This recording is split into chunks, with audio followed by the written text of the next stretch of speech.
टिक्का मसाला बनाने के लिए मैंने बीफ का गोश्त लिया है आधा किलो बोटियाँ ली हैं, छोटे साइज़ की थोड़ी बोटियाँ हमने ली हैं। और मैंने यहाँ पर गोश्त को सबसे पहले अच्छी तरह से वॉश कर लिया। अब हमने इसमें 1 चम्मच भर के पिसा हुआ लहसुन का पेस्ट शामिल करना है। इसके साथ ही 1.5 कप भर के इसमें दही का शामिल कर देंगे। तो यहाँ पर अगर दही थोड़ा सा खट्टा हो तो भी चलेगा। साथ ही में नमक इसमें 1 टीस्पून ऐड करना है।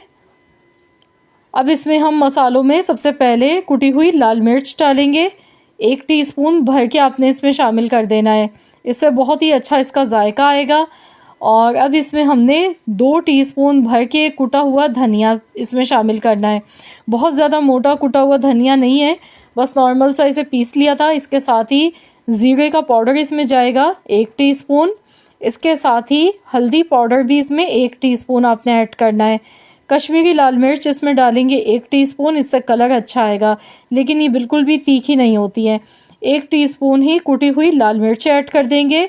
½ टीस्पून इसमें जायफल जवतरी का पाउडर इसमें ऐड करना है। आपने जायफल जवतरी लेनी है, थोड़ी सी पीस के इस तरह से पाउडर बना के डाल लें।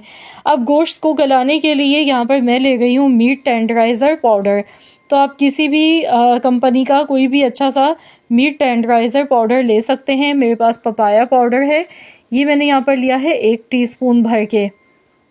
इससे ये होगा कि गोश्त हमारा जब हम मैरिनेट करेंगे तो अच्छी तरह से गल जाएगा। तो यहाँ पर ये सारे मसाले इसमें डालने के बाद आप इसे अच्छी तरह से मिक्स कर लेंगे। उसके बाद हमने इसे मैरिनेट होने के लिए रख देना है। 4 से 6 घंटे हमने इसे मैरिनेट करना है। इससे ये होगा कि गोश्त की जो बोटियाँ वो बिल्कुल एकदम से मक्खन की तरह गल के सॉफ्ट हो जाएंगी। गोश्त की बोटियों में जो एक रेशा होता है ना सख्त सा, तो वो भी नहीं आएगा मुंह में। तो यहाँ पर सारे मसाले लगाने के बाद गोश्त को मैरिनेट ज़रूर आपने करना है।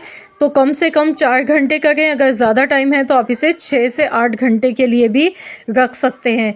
तो मैंने इसे कवर कर दिया है। तो मैं यहाँ टोटल मैंने 4 से 5 घंटे के लिए मैरिनेट कर लिया है। ये देखिए गोश्त अच्छी तरह से मसालों के साथ मैरिनेट हो चुका है। अब हमने एक पैन लेना है, तो यहाँ पर इसमें आधा कप कुकिंग ऑयल लेंगे। अब इसमें 2 मैंने छोटे साइज़ की प्याज ली हैं स्लाइस में कटी हुई, ये इसमें शामिल कर देंगे। अब हमने इसे अच्छी तरह से फ्राई करना है। तो यहाँ पर प्याज का जो कलर है ना वो बहुत ज़्यादा हमने डार्क नहीं करना है। अगर प्याज का कलर बहुत ज़्यादा डार्क हो गया तो हमारा जो टिक्का मसाला है उसका जायका बिल्कुल भी अच्छा नहीं आएगा। हल्का सा देखिए जब गुलाबी कलर आने लगे ना, बस इतना ही फ्राई करना है। इससे ये होगा कि प्याज की एक जो कच्चेपन की स्मेल होती है वो इसमें से चली जाएगी और प्याज का अच्छा सा इसमें फ्लेवर आएगा, मसाला बहुत अच्छा बनेगा। तो यहाँ हल्की सी गुलाबी प्याज हो चुकी है। तो अब इसमें जो बीफ हमने मसाला लगा के रखा था, तो यहाँ पे ये पूरा गोश्त इसमें शामिल करेंगे और जो बॉल में मसाला लगा रह चुका है इसे भी अच्छी तरह से साफ़ कर लेंगे। मसाला इसका बिल्कुल भी आपने ज़ाया नहीं करना है। तो यहाँ पर इसे मिक्स करेंगे। अब बॉल में जो थोड़ा सा मसाला लगा रह गया है इसमें आधा कप के बराबर पानी शामिल मैंने कर दिया, ये भी इसमें ऐड कर दिया है। तो बस इसे अच्छी तरह से मिक्स कर लेंगे। अब हमने इसे हल्की आंच पर पकाना है। तो गोश्त को यहाँ पर 30 से 40 मिनट के लिए हमने हल्की आंच पर पकाना है ताकि गोश्त की बोटियाँ अच्छी तरह से गल के एकदम सॉफ्ट हो जाएं। तो चलिए मैं इसे कवर कर देती हूँ। बीच में 1-2 बार चम्मच चला के हम इसे चेक भी करते रहेंगे। तो शुरू में हमने 15 मिनट तक तो बिल्कुल भी ढक्कन हटा के चेक नहीं करना है। 15 मिनट के बाद हम चेक करेंगे, उसके बाद फिर दोबारा से हम ढक्कन लगा के पकाएंगे। तो यहाँ पर टोटल मैंने इसे 40 मिनट तक हल्की आंच पर पकाया है और आप देख सकते हैं ऑयल इसमें से अलग से सेपरेट हो चुका है। तो यहाँ पर मैंने चेक किया था, गोश्त की जो बोटी है ना वो एकदम सॉफ्ट हो चुकी है, क्योंकि गोश्त को हमने काफ़ी देर के लिए मैरिनेट भी किया, मीट टेंडराइज़र पाउडर भी इसमें डाला था, उसकी वजह से गोश्त जल्दी गल गया। अब इसमें पिसा हुआ गरम मसाला पाउडर ऐड कर देंगे। इसके साथ ही बारीक कटी हुई अदरक डालेंगे, थोड़ी सी हरी मिर्चें कटी हुई ऊपर से गार्निश कर देंगे और इसे मिक्स करेंगे। तो इससे बहुत अच्छी सी इसमें खुशबू आएगी, जायका इसका बढ़ जाएगा। तो अभी इसमें हमने मज़ीद एक स्टेप और करना है, जिसकी वजह से हमारा बीफ टिक्का मसाला बहुत ही लेवल का और बड़ा ही मज़े का बनेगा।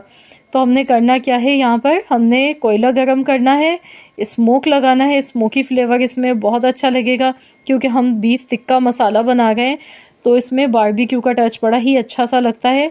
ऑयल लेंगे इस तरह से 1 चम्मच और ऊपर से इसके डालेंगे। फ़ौरन से हमने ढक्कन लगा देना है। अब हम इसे कुछ सेकंड्स के लिए इसी तरह से रखेंगे। सिर्फ हमने 1 मिनट के लिए ढक्कन लगाना है। अगर इससे ज़्यादा आप लगाएंगे तो स्मोक की जो है ना वो फिर ज़्यादा फ्लेवर हो जाता है, तो उससे थोड़ी कड़वाहट आ जाती है। तो इसीलिए ज़्यादा देर तक ना लगाएं, क्योंकि हमने बस थोड़ा सा बारबेक्यू का फ्लेवर इसमें देना होता है, तो वो कुछ सेकंड्स में ही इसमें आ जाता है। माशाल्लाह अल्हम्दुलिल्लाह आप देख सकते हैं, लुक आप इसकी चेक करें, बहुत ही चटपटा जायकेदार मज़ेदार सा हमारा बीफ टिक्का मसाला तैयार है। अब इसे सर्व करते टाइम थोड़ी सी बारीक कटी हुई अदरक, थोड़ी सी हरी मिर्चें इस पर गार्निश कर देंगे। और अब मैं आपको मिक्स करके दिखाऊंगी। तो यहाँ पर मैं इसकी बोटी भी आपको तोड़ कर दिखाऊंगी कि ये कितना ज़्यादा जूसी बना है, एकदम परफेक्ट बना है। और ईद स्पेशल के लिए तो ख़ास स्पेशल रेसिपी है ये, क्योंकि इसमें आपको मसाला भी देखने को मिलेगा। और जब आप इसे गर्मा गर्म पूरी पराठे से या चपाती से खाएंगे या नान से भी खाएंगे तो भी बड़ा ही लाजवाब लगेगा। यकीन मानिए कि आप जब ये बनाकर खाएंगे तो आप मुझे कमेंट्स करने पर वाकई में मजबूर हो जाएंगे। और इस रेसिपी को देखने के बाद आपसे भी रहा नहीं जाएगा इसे बिना बनाए। तो चलिए, बहुत ही मज़े की हमारी ये रेसिपी तैयार हो चुकी है। तो यहाँ पर मैं आपको दिखाऊंगी, इसकी बोटी भी आपको तोड़ के दिखाती हूँ। भी काफ़ी ज़्यादा ये गर्म है। तो यहाँ पर देखिए मैं आपको तोड़ कर दिखाती हूँ इसकी बोटी। ये देखें कितनी एकदम सॉफ्ट है, मक्खन की तरह। ये देखें एक बहुत ही जूसी और बड़ा ही लजीज ये बनके तैयार हुआ है। तो मुझे पूरी उम्मीद है कि इंशाअल्लाह ताला मेरी आज की ये रेसिपी आप सबको ज़रूर पसंद आई होगी। अगर रेसिपी अच्छी लगी तो प्लीज़ इस वीडियो को लाइक कीजिएगा, शेयर कीजिएगा।